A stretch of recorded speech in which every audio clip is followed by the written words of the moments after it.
Walt Whitman is considered one of the most influential poets in history. He's known as the father of free verse poetry and inspired many other great poets such as Langston Hughes, Ezra Pound, and Galway Kinnell. Today we will be discussing Walt's childhood writing with a focus on his poem Song of Myself and the criticism surrounding that. Whitman was born to Louisa Van Velser and Walter Whitman on May 31, 1819, in West Hills, New York. In order to distinguish him from his father, he was immediately nicknamed Walt after birth. Whitman was born as the middle child in a family of 8.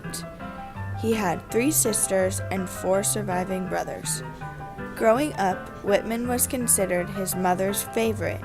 Even though she was technically illiterate, she was able to review the criticism given to Whitman about his book, Leaves of Grass, and helped inspire many of his poems.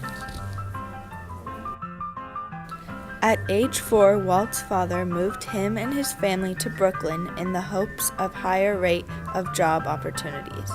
At age of 11, Walt dropped out of school to work in printing at a local newspaper. Through his teens, he had a plethora of jobs, some of which included an elementary teacher, publisher of his own newspaper, and writer. By the early 1840s, Whitman had started the series Sundown Papers from the desk of a schoolmaster for the Jamaica, New York. Later in his life, he began to write a type of poetry now known as free verse. This was the framework for the poem we will be analyzing today, Song of Myself.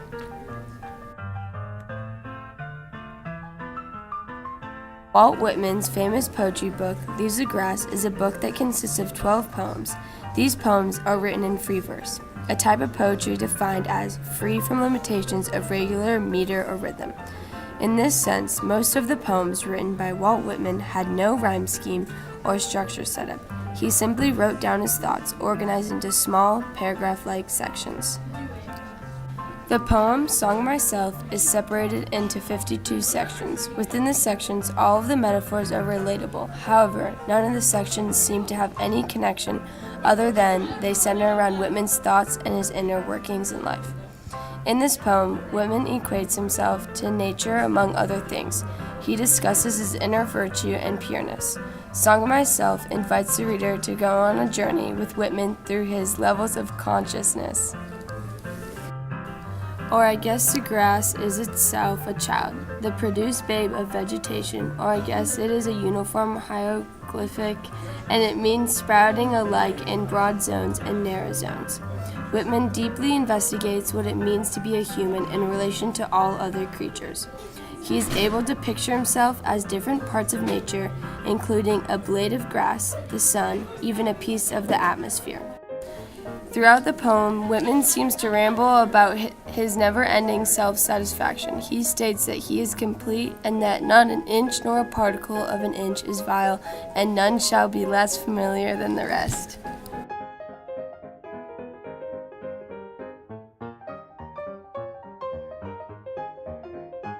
Jerome Loving is considered one of the most talented literary scholars in history. He is a professor of American literature and culture at Texas A&M. His book, entitled Walt Whitman, A Song of Himself, explores Walt Whitman's life and circumstances upon publishing Leaves of Grass. In his book, A Song of Himself, Loving states how what Whitman was going through in his everyday life influenced how he wrote his poems. For instance, Whitman enlisted as a nurse during the Civil War. He found that the war was almost like a marriage between him and his country, like him reinventing himself as a savior of lives with some sort of spiritual renewal. This ceremonial feeling is seen through his collection of wartime poems, Drum Taps, written in 1865. Loving also writes that most of the public saw Whitman's work as disgusting and obscene.